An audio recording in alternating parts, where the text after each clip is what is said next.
is we have all had, you probably because you've been here longer than I have had a lifetime of like happy memories from the Fanatic, right? Oh, without a doubt. Yeah. I mean, I take my son to see the Fanatic. That's the cool part of everything. Now, Dave, let's see if we can hear you now. If not, we'll Yeah, try and okay, give you you a got call. me? Oh, we got you now. How are you doing? Yay. Hi, Jason, Jeff. Great to be with you on a Friday. It's good to It is. be anywhere on a Friday. And I'm excited too. I did a little bit of celebrating with a couple of my friends over at the Phillies the other day in the new Victory Brewing spot there on Ben Franklin Parkway. So it was great to be able to finally breathe a giant sigh of relief. Wait, before you get to the announcement though, do you celebrate by like dumping a bucket of popcorn on people's heads? Like how No, do you no, celebrate? no, no. Look, the whole thing about that is the beauty of being a character performer is that you won't get arrested for the stuff that you do in character. When you're out of character, you're wide open to get arrested. So I behave myself. I would see how that's frowned upon. Yeah, Good. just a little.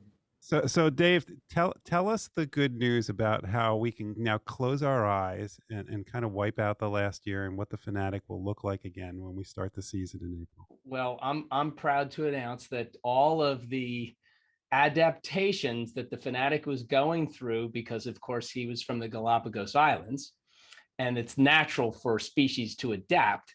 But in the Fanatic's case, those adaptations we've decided to unadapt them so that we are going to have our lovable, wonderful Fanatic that we've all recognized since 1978. And he will be coming back in the coming season as long as the collective bargaining agreement does not screw us up. Okay, so we have now gone because the Galapagos Islands, and you've actually been there for people that Yes. don't realize you've actually been there. Charles Darwin wrote a whole book on evolution now. Or do we now need to bring Charles Darwin back to write a book on another chapter on Yeah. reverse evolution? No, Charles, this was the dirty little secret that Charles never wanted to let out, that through one of his experiments, he accidentally created the Fanatic species. The Fanatic was created because of a Darwin experiment gone awry.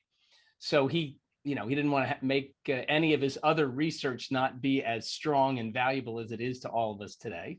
So, but it did bring us the wonderful Fanatic because he was in search of acceptance. Because even in that wonderful wild place that the Galapagos is, his species was not natural. So they were a little bit shunned there on their home islands of the Galapagos. And he, found his way up to Delaware and discovered the city of brotherly love. And it was a match made in heaven.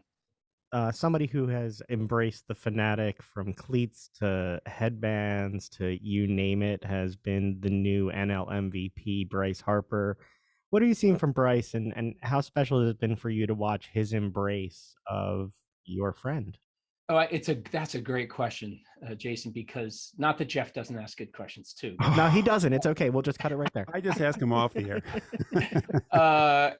The beauty of the job, when people ask me what it was like to be the Fanatic, and being a person who grew up where sports and certainly Delaware football was not a game, it was oxygen for the Raymond family. To be able to get into the confines and behind the scene of a Major League Baseball team, and then one that, of course, I was a huge fan of, that was a huge perk, to get to know the players. And I was thrilled when I could get a player to respond to the Fanatic in any way. So from the very first day in 1978, April 25th, until I left the Phillies in 93, it was really one of my motivating factors was get the players to respond, to laugh, to show the fans that they're real people.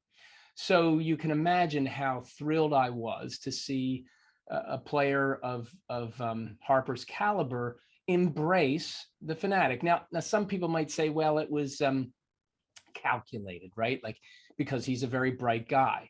And, if I get close to the Fanatic, it'll be an easy way to the fans. But that's not true, because I have not had the pleasure of meeting Bryce, but I do know through my relationships with the Phillies, the people that know him just say he's an amazing human being. And I think he did it just out of his love and affection for this team and what it means. If you heard him talk about what it felt like to be, second time MVP.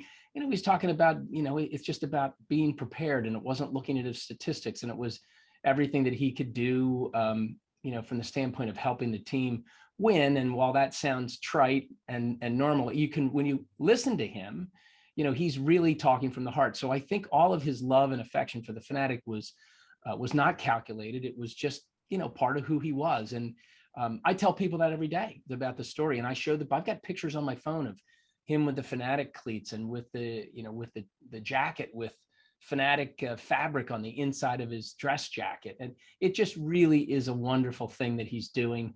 It's good for baseball. It's good for certainly Phillies fans. And most importantly, it's good for the young emerging baseball fans, because, you guys know, I know you talk about this, baseball has a tendency to have become, boring over the years because of many factors. And a guy like Harper doing what he's doing with the Phanatic just brings back some joy and fun into the game. And we have to do more of that to make this game compete against young people that need something special to get connected to a sports and a sports brand. Well, that's what I was thinking. Is the thing about Bryce Harper is that he makes baseball look fun. And that's, it doesn't look like a job. We all know it's a job. We all know how hard he works and a lot of the other players work. But he's decided that he can work hard and he could still play around. He could still, in between innings, just interact with the Phanatic and interact with fans. Isn't that more of what we need? That you saw a lot more when you were back at, I guess, Veterans Stadium. Yeah, see, what I think with the death of Tommy Lasorda and the conversations that ensued after Tommy's passing, there was a lot of discussion about, the Earl Weavers, the Tommy Lasordas. They were a real part of the fabric of the game that tied fans together with it.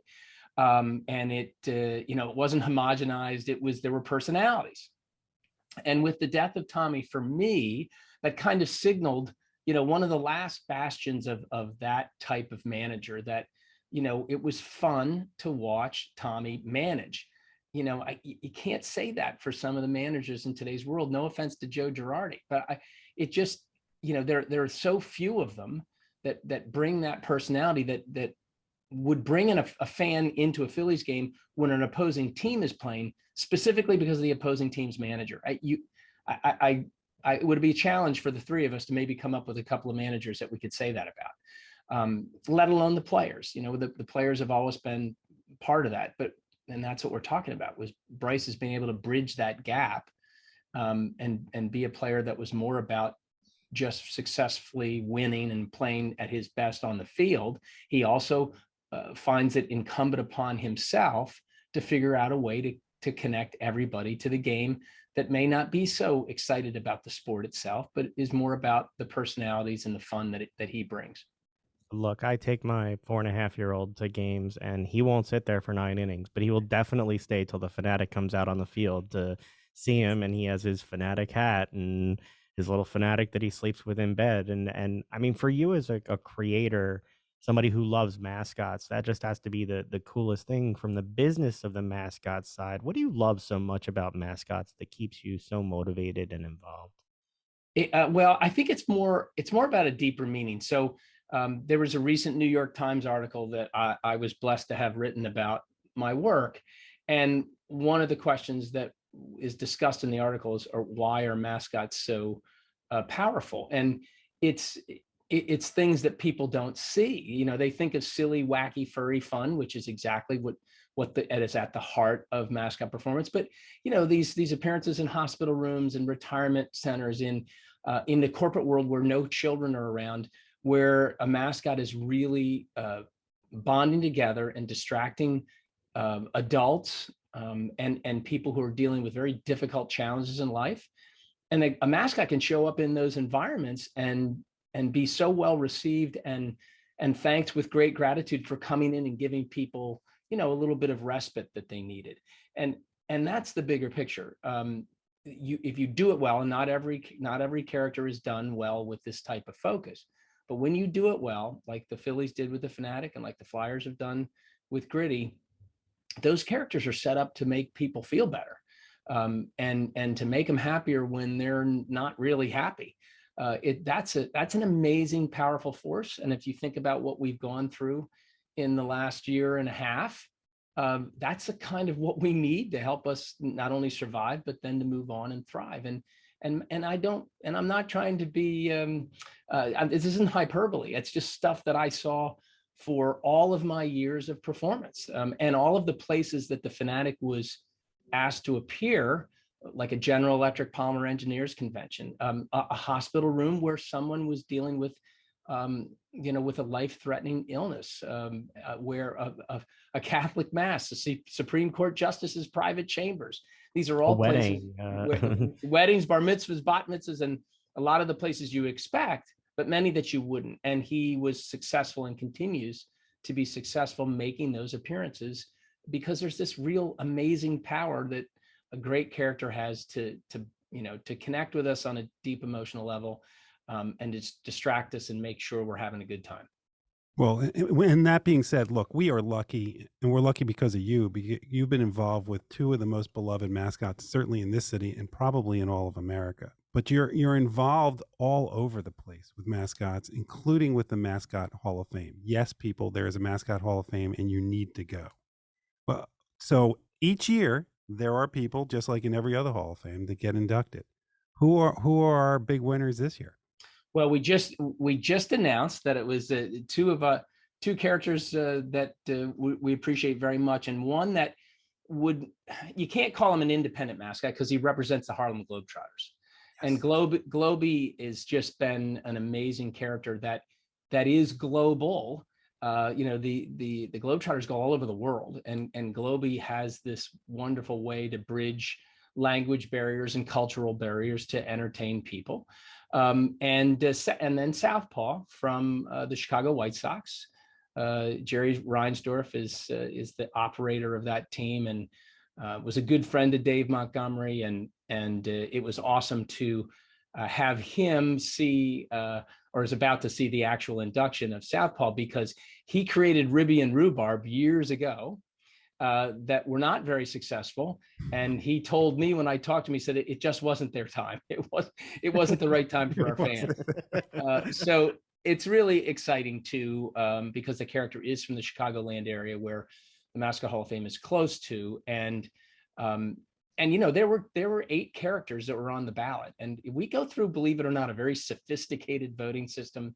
The truth is that Butler was very upset that they didn't come in, and on social media they were screaming, "It's rigged! It's Dave Raymond's friends!" And there was some sensitivity from our group at the Hall of Fame, and I said, "Guys, I love it that you get trolled over." Yeah, right. There's politics now at the Mascot Hall of Fame. But scandal. I told him to relax and say, not worry about it. They said, "What do you mean don't worry about it? Look at all the nasty things they're saying." And I go, this is exactly what the Flyers went through. And they didn't care. They said, we believe in what we've done. We're fully behind Gritty. And it doesn't matter what anybody says, because they can say, matter of fact, when they say the things that are really bad, but appropriately bad, so we could share them, they shared them. It shows strength, and you're not worried about damaging your brand when you really know what you've done was correct. And so we have this process, and they were screaming at the process saying it was rigged, but we had all the data to show that Butler Blue, which would have possibly been the first animal mascot to be inducted, he came in like 7th out of 8. So I mean, it's not like, they just need to missed get it. on social media more and put some pressure on the voters, it seems like. Exactly. Campaigns. They did get a good public vote, but that is only one of 3 voting blocks. And we don't want it to be a popularity contest. So that is rated lower than the executive committee and membership voters. So membership voters are who donate to the Mascot Hall of Fame, and the executive committee is made up of 45 folks that are from all walks of the sports world that understand, what would make a character valuable. So, and you can go right online at mascothall-of-fame.com and read all about our process, because it's right there.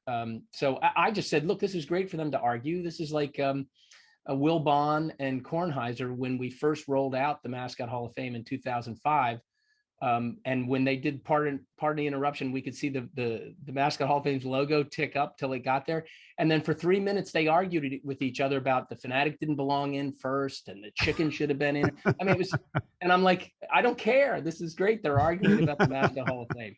You're like, they're talking about the Mascot Hall of Fame. That's fine with me. Well, Dave, look, we really appreciate you coming on to talk about this. And we know there is a lot more that you're going to be working on in the future. And we hope you'll come back real soon to talk about that. Yeah, I'm looking forward to it. And Jeff, thanks for bringing me on. And you do ask good questions, just like Jason. So don't make him feel better. See, but it's Dave, okay, Dave, I just want to let you know, you just gave me the excuse for everything for the rest of my life, which is it just wasn't there my time. That's right. Jeff is just always a little bit before his time, Dave. All right. Thanks so Thank much. you. Have a great weekend. Have a great holiday, Dave. All right. Bye, guys. Jeff, talking to the man who is all about fun puts a smile on my face and is always so much fun when we get to do it. By the way, if this show, if the ratings go down, those kinds of things, I think that we should change our logo to it's just not our time. Just not our time. We'll make a mascot for the show too. We'll have it all ready. Oh, good idea. Yes, we will have it all ready.